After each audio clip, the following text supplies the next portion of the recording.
It is 6:45 in this morning's Sunrise Smart Start. This growing debate happening in Irondequoit all came to a head at a town board meeting over the possible relocation of University Preparatory Charter School, UPrep.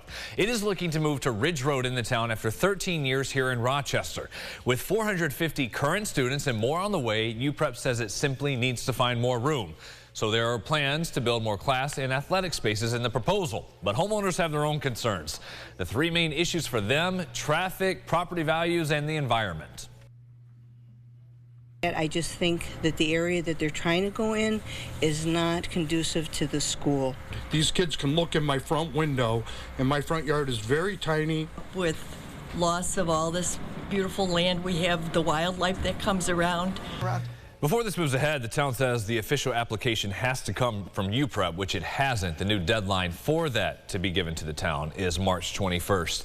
Here in Rochester, City Council has approved to move $750,000 from the budget of the long-troubled Police Accountability Board. That money will now be used for improving conditions for the unhoused people staying at the Peace Village encampment and to support the creation of 15 insulated housing units at the Industrial Street site, each coming with 2 beds, as well as areas for hygiene, storage, and community space. The Ontario County DMV is closed today following the sudden passing of Clerk Matthew Hoos, who died unexpectedly yesterday morning. Deputies are still investigating, but say at this point nothing appears suspicious. His death comes just days after the Board of Supervisors issued a vote of no confidence in the clerk, and an audit was launched into some of his bank dealings. We have the full story with our coverage at rochesterfirst.com. 2 school safety officers have been honored for their heroic actions last month during the shooting at Franklin High. When they heard the gunshots outside the building January 5th, Sandra Beasley and Devin Dillon ran towards the active shooter situation. City Council President Miguel Melendez says the 2 unlocked the door and quickly got 3 students to safety. No one was hurt in that shooting, but it was scary. Though security footage shows the shooter was just feet away from the students on campus. The 2 SSOs addressed the crowd at City Hall last night. We just did our job. That's what we do. And when the kids come into the building, I understand that they're your babies, but when they're coming to that building, when they come into Franklin, they're our babies. And we're not going to let anything happen to our babies. When your kids come in our building, we treat your kids like they are kids. So I do it again if I have to. Thank you, and I appreciate all y'all. City Council members say the SSO should also be seen as first responders. The time is 6:48. Let's get another update on today's forecast. Everything changing later on, James Gilbert, but this morning, just fine. Green light this morning. Yeah, no issues wherever you're headed. Maybe it's a morning walk with the dog or just trying to get outside, get some fresh air before what will be likely a pretty impactful storm system as we get into tonight. So time frame, we start to see some flakes fly by about 3 or 4 o'clock, at least around Rochester. A little bit earlier than that number if you're in the Finger Lakes. If you're along Lake Ontario, up in Irondequoit or Webster, maybe Hilton, you're going to see that a little bit later, say 4 or 5 p.m. But everybody gets snow at first, sleet after that, then freezing rain possible through the overnight. We'll take a look at the 8-day forecast that includes the weekend coming up at the end of the show. Brennan? All right, see you then in a couple minutes. Thank you, James. Sunrise traffic with 10 minutes to go until the top of the hour. And nothing new to report in terms of crashes or slowdowns on the expressways, but still here in the city watching that firefight at a house that's burning on Burbank Street. So again, that is Burbank Street. RFD on scene of a house fire. Avoid that area for now. That call just coming in.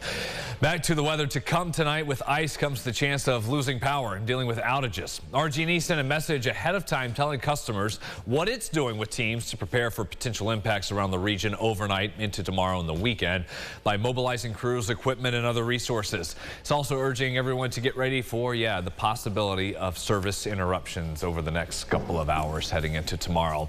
More than 30 new customer service employees have started new jobs this week at RG&E. The utility continues to face backlash over problems with sky-high bills and bad billing.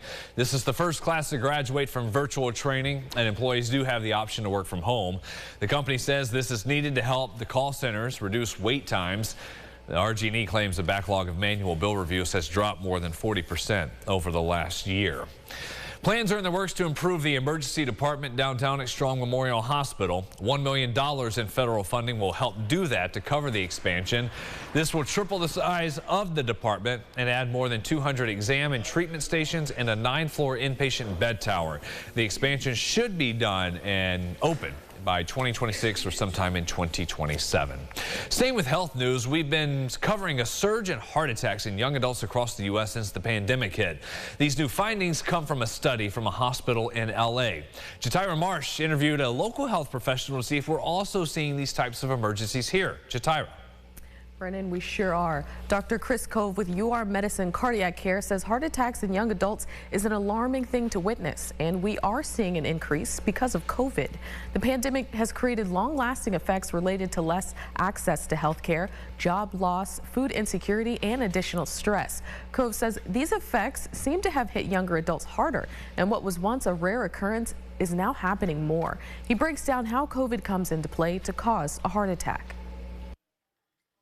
Increases overall inflammation, which stimulates, growth of atherosclerosis in the blood vessels and increases risk of heart attacks. So acutely, when somebody's acutely sick with COVID, it clearly increases the risk of blood clots.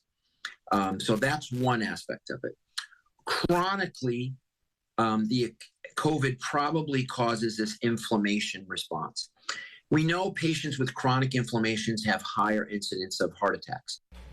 Cove stresses the vaccine has nothing to do with the increase of heart attacks and encourages everyone to continue to get vaccinated. Brennan, back to you. All right, Jatira, thank you for that story. Staying with health news, there is a push for the Centers for Medicare and Medicaid Services to create new minimum staffing requirements in nursing homes. Currently, CMS is running a study on what appropriate staff levels in nursing facilities should look like.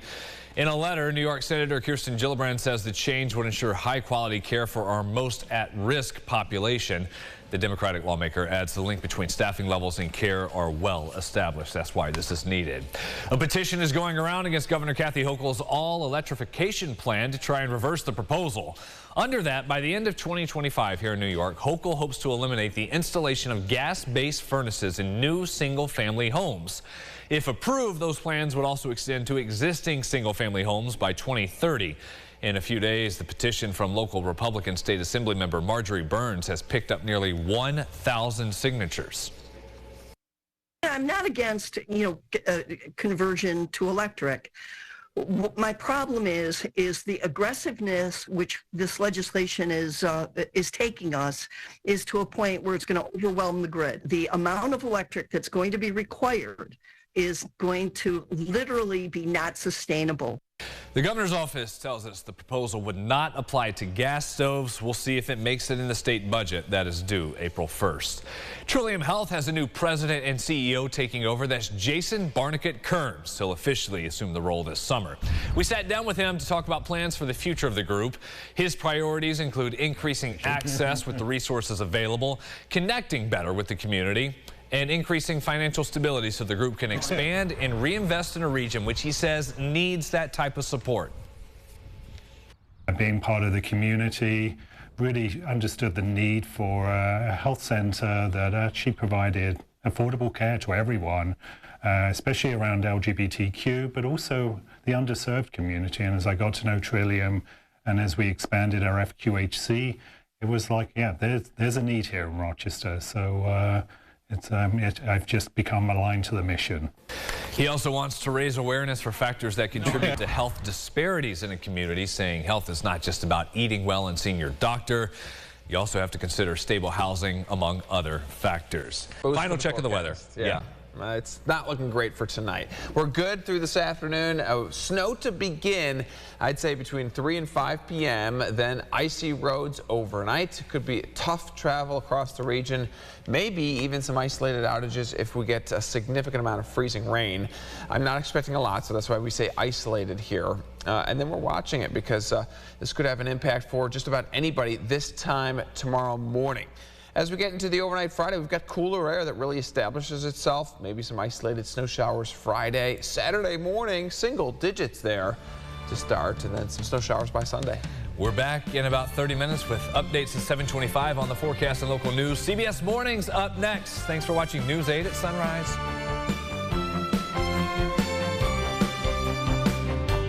Follow News 8 wherever you are on RochesterFirst.com, Facebook, Twitter, and on our app for news and weather.